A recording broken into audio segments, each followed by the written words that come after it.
di Venezia ha ideato insieme al regista e attore Alvise Camozzi e ha promosso come iniziativa diretta questo progetto Andar via la festa, coinvolgendo gli studenti interessati di 4 scuole della città. Si è proposta questa iniziativa perché c'è proprio un bisogno evidente nel territorio di coinvolgere i giovani in iniziative educative e artistiche di crescita e di sviluppo su tematiche attuali. Gli studenti sono stati coinvolti in un percorso multidisciplinare di 3 mesi, offrendo loro l'opportunità preziosa di collaborare con 4 artisti di grande livello: il regista Alvise Camozzi, che ha guidato tutti i laboratori e ha curato dal punto di vista artistico l'intero progetto, e 3 artisti nello specifico: Leonardo Mello per tutta la parte di scrittura scenica, la DJ producer Elasi per tutta la parte musicale e infine l'artista Leone Solia per tutta la parte di comunicazione visiva del progetto.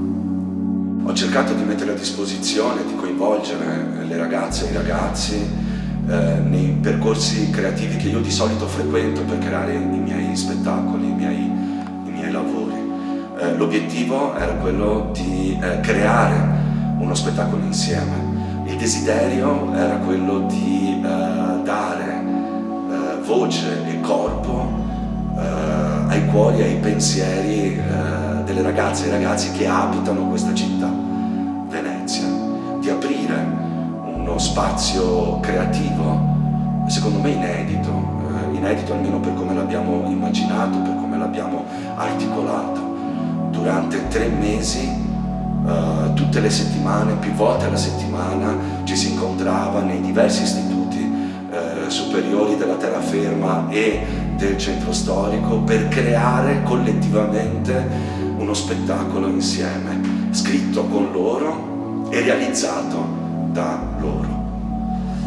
Il risultato è stata una partitura di parole, di suoni composti da Elasi insieme ai ragazzi, alle ragazze, alcuni di loro, e di gesti che chiedono e si chiedono perché andare via, perché restare a Venezia. Baci, baci, baci, baci, baci, baci, baci, baci. Baci, baci, baci, baci, baci, baci, baci. Baci, baci, baci, baci, baci, baci, baci. Baci, baci, baci.